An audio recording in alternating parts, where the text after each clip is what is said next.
Welcome, everyone, to today's discussion on strategies for state and local action on improving permitting and zoning for EV fast chargers.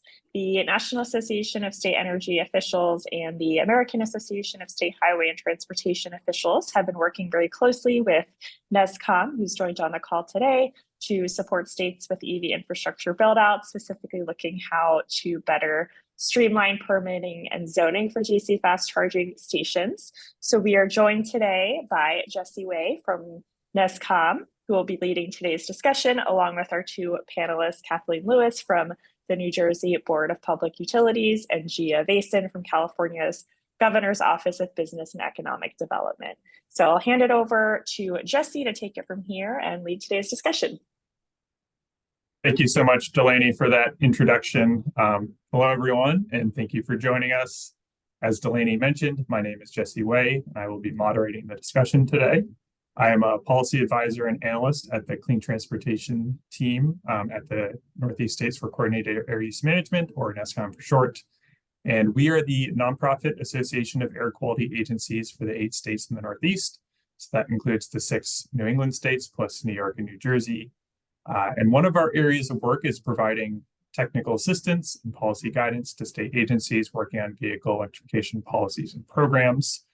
And the topic that we'll be covering today on how to improve the local permitting and zoning process for EV charging stations is one that I've been working on for a few years now, and is therefore near and dear to my heart. So I'm excited that we were able to put this video together today. Before I dive into the fact sheet that we recently developed on this topic in collaboration with NASEO and AASHTO, we have 2 great panelists that Delaney already introduced, but I do want to have them introduce themselves again. So Cathleen, we'll start with you. So if you could introduce yourself, including your position, state, agency, and connection to EV charger permitting and zoning. Great. Thank you so much. I'm excited to be here. We've had this discussion a few times, so I'm excited to be able to, to put it out to everyone now. So I'm Cathleen Lewis. I am the New Jersey Board of Public Utilities Clean Transportation Manager, which is our regulatory board for all of our utilities. And I oversee all of our EV programs, as well as any other clean transportation programs out of the board. For purposes today, I helped to write the New Jersey EV permitting bill, which we're going to talk about today. And I will say, in full disclosure, I think that while my clean transportation background was really helpful, my hats as a former municipal official and zoning board member were also really integral to the work that we did. So I'm excited to talk about it. Great. Thank you, Kathleen. So Gia, we'll pass it over to you now. So introduce yourself, including your position, state, agency, and connection to EV permitting and zoning. Great. Thanks, Jessie. Hi, I'm Gia Vacin. I serve as the Deputy Director for Zero Emission Vehicle Market Development at the California Governor's Office of Business and Economic Development, otherwise known as GO-Biz. And our team, well, GO-Biz on the whole is really intended to be the lead agency for business growth and job creation and expansion in California. So we have a number of different units that provide services throughout the state to help businesses do just that. Our team in ZEV market development is really focused around cross collaboration among the agencies, working with the private sector to understand challenges, and of course to help accelerate adoption of zero emission vehicles, a big part of which is in getting infrastructure on the ground. So our team also leads permit streamlining efforts. We have a couple of bills which we'll talk about later, and so we lead the efforts in helping to ensure that our cities and counties are in compliance with those as well. Thank you. Great. Thank you, Gia. And I know that you both have a wealth of knowledge on this topic, so it's really great to have you both here today. Now, I want to take just a moment to provide a little background and context about the fact sheet. So one of the things that we do as an organization here at NESCAUM is have conversations with industry stakeholders to ensure we maintain a pulse on the EV market and policy landscape. And included in those stakeholder conversations are electric vehicle service providers, or those who are responsible for EV charger installation. And one of the things that came up over and over again in our conversations with them is how long and complicated the process is to permit and zone electric vehicle charging stations. And as we started to dig into this problem, we quickly realized that this was not an isolated issue at just a few local jurisdictions, but rather a widespread problem across the country. And the processes can be so convoluted and timelines so lengthy that in some places it can take over a year for the charging stations to get in the ground. And with the rollout of NEVI CFI and other federal and state funding opportunities, the pace of planned deployment of EV charging stations is expected to accelerate. And the concern here is that if local processes don't change, this accelerated planned deployment will result in major backlogs of projects seeking approval as permitting and zoning become a bottleneck for getting these chargers in the ground. So all of this will lead to significant delays, which is not what anyone wants. And because of that, we've developed this fact sheet for you as kind of a primer on the topic and to point to additional resources as well. So included in the fact sheet are more details on the challenges being faced by industry, some background information on local permitting and zoning processes, best practices for local governments, best practices for state governments, and a brief summary of what California and New Jersey have done to address this issue. And of course, this is a 4-page fact sheet, so there's only so much information we can cram in there, hence developing this video, but also to supplement it, we do provide links in the fact sheet to more detailed resources, which should help those who are serious about removing this roadblock and accelerating EV charger deployment in their state. All right, I feel like I've done enough talking for now, so let's hear from our two panelists. I want to start with a bit of level setting on what we mean by permitting and zoning. So Cathleen, can you provide an overview of the difference between permitting and zoning and why a developer installing an EV charging station might need to go through both? Sure. So permitting is really permission to build something. Usually it's already permitted, but it's letting the town know that you are building it, and then they make sure that it's built up to code. Zoning is really about what uses are acceptable. Think about the difference between a residential neighborhood and a commercial neighborhood. And the way I like to think about it is, imagine you own a house and you're building a deck. For the most part, you only ever need to get a permit for the deck because it's your house, you get to do that. You may need to go to zoning if it's a little too close to the property line.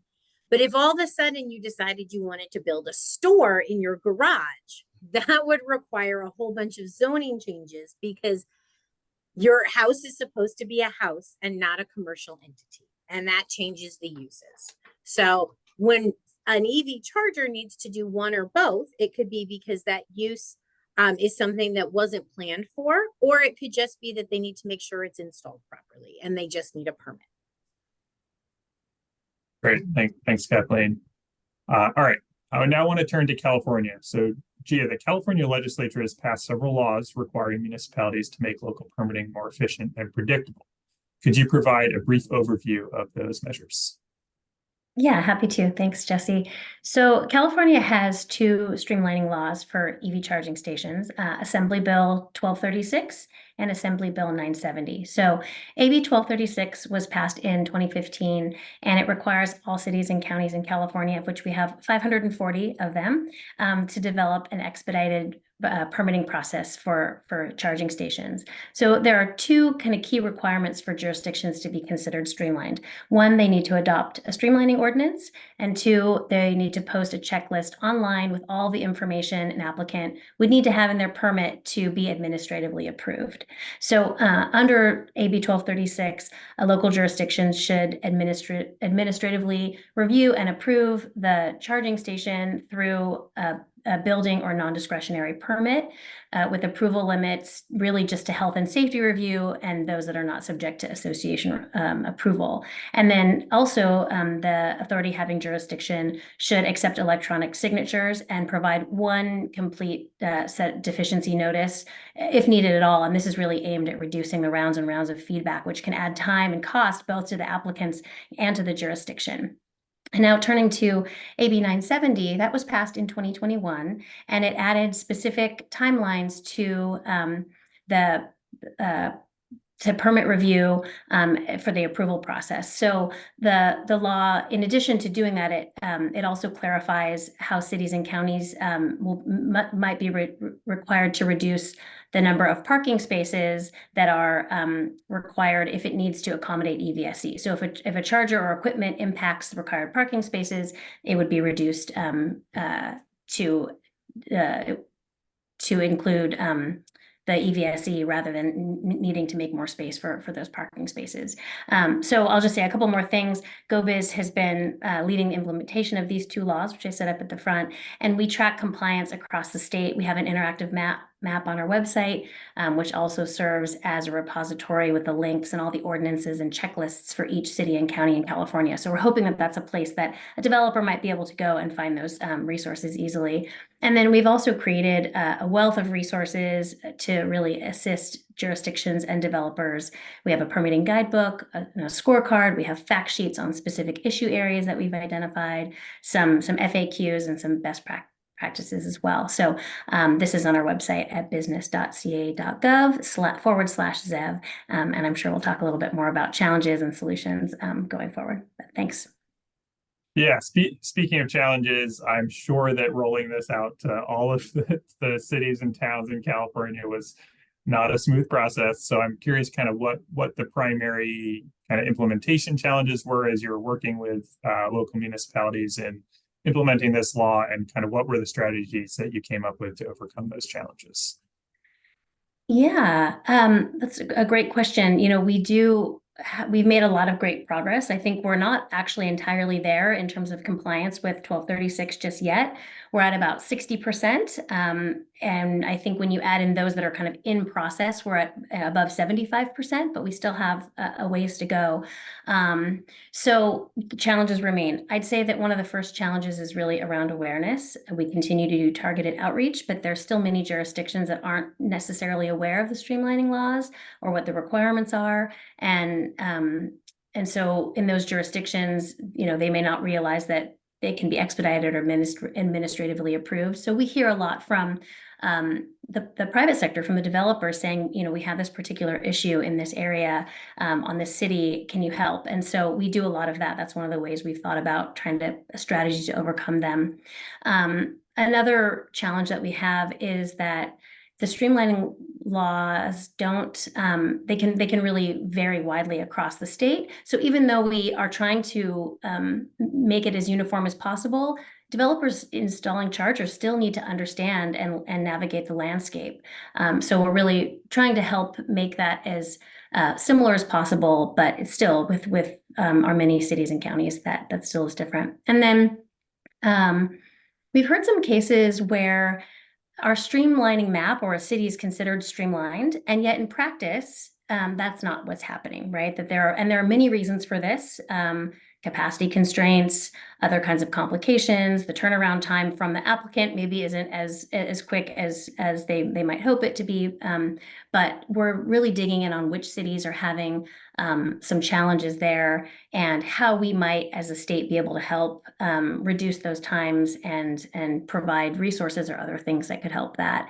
And then I guess I would just say for 970, which adds a timeline, there isn't an enforcement mechanism or really a reporting requirement. So we don't have a great sense. What we've heard in terms of timelines are anecdotal or from tracking of the private sector. So thinking through, you know, how would this be enforced if we wanted to use a stick, or how do we learn more about what's happening so that we can provide more carrots to try to help minimize those timelines? So I think, you know, the issues come down to staff capacity and workload, or application errors, or incompatibilities with zoning and planning, which I think Kathleen mentioned at the top. So we're really thinking about a variety of different ways that themes that we can broadly try to provide guidance on, but also I still think it's very important to have that. Every project is different. So there's going to be things that come up that need some guidance and help from somewhere, from the state, from the local jurisdictions, from partners, from all of the above. Yeah. Great. Thanks, Gia, for providing those insights. And I know New Jersey took a little bit of a different approach than California. So let's turn to you, Kathleen. If you could discuss kind of at a high level or provide a brief overview of what New Jersey's law has done on the streamlining of local permitting and zoning. Sure. So I think one of the first things that we did in 2020 was we defined charging as a service. So that sort of cleared that hurdle. That made that a little bit easier. And then right after that, we started tackling the permitting piece. And so the very first piece is that it creates something that is unique in New Jersey. This is the only one of them, which is a statewide municipal ordinance. And what that meant was that when the law was passed, our Department of Community Affairs created an ordinance, and it wasn't a model ordinance that we asked all 564 of our municipalities to pass, but instead one that was enforceable as soon as it was published on the DCA website. So that was really unique. And what that did was it created, first and foremost, it established that EV charging is a permitted accessory use everywhere. So no matter what zone you're in, no matter what your use is, as long as you're conforming to your use, then that EV charging station is a permitted use to build there. That really starts to streamline that process, because it indicates to people that no, this doesn't have to go through zoning or planning. It just needs to make sure that it has the right connections. Then we also included in that was we carved out new requirements for new commercial and multi-unit dwellings that they had to actually build, make ready, and chargers when they were building that new construction, so that we made sure that we were ready for that clean transportation as it was coming. And so that piece as well has been really helpful in the new builds. And then we also address some of those parking pieces. Here in New Jersey, not only do you not have to have additional parking for charging stations, but actually one charging station counts as 2 parking spaces. And so that really helps with folks as they're coming to look for, oh no, I can't put in all that charging, but it actually helps you in your application when you start to think about it and you start to do that math. So those pieces really helped push us forward and also encourage builders to really consider building from the front. They're required to, but even those that may not necessarily be required to are now thinking about it. Great, thanks, Kathleen. And I'm curious what kind of the biggest implementation challenges for you were, and how, what solutions you came up with to overcome them. So it'll come as no surprise that when you create something brand new that becomes enforceable in 564 places all on the same day, that not all 564 of them know that it's supposed to be enforced. And so we have had to do a lot of outreach and education and communication. We encourage every municipality to adopt the ordinance as well, so that it's in their code books, and so that when people come and they say, what do I have to do to build? It's already embedded in their books and they know that it's there. But we have to do a lot of education. So we also have a lot of charging companies that come to us and say, we know you said that's the rule, but this town isn't allowing me to do that. And so we have to have conversations with those towns. And it's both myself, our Department of Environmental Protection, and our DCA department that all have those conversations, explain what the ordinance means. We also have had several calls from people who think that a permitted accessory use means that you've changed the zoning. And so we go, no, I'm sorry, you can't put in 5 fast chargers in your driveway and have a new business. That has its own separate process. And so we have those conversations too. But really, most of what we found is that it's about education. And so we have not only gone out and done that, but we've also created manuals for best practices, both for towns and for multi-unit dwellings, so that people can understand not just what the law says, but what policies they should put in place when they're installing the charging stations, and what things they should think about when they're reviewing them and creating that permitting process. Great, thanks, Kathleen. I'm hearing a lot of outreach and providing educational materials and those sorts of things. So it's good to hear that you've both found kind of similar approaches to overcoming the challenges. All right, so we do have one more question for our panelists, but before we dive into that, I just want to take a couple of minutes to highlight a few of the additional strategies that are discussed in the fact sheet. So first and foremost, we recommend you develop resources in coordination with your state's League of Cities and Towns. As we've already heard, model ordinances can be a valuable tool for local governments as they work to streamline their permitting process. And furthermore, by providing these resources, states can help create consistency across jurisdictions, making it easier for the developers to navigate the process. And if these resources are developed in partnership with a League of Cities and Towns or whatever equivalent organization is in your state, it can really help give legitimacy to the resources and ultimately create more buy-in among them. And if you do end up developing these resources, it is really important to spread them as far and wide as possible.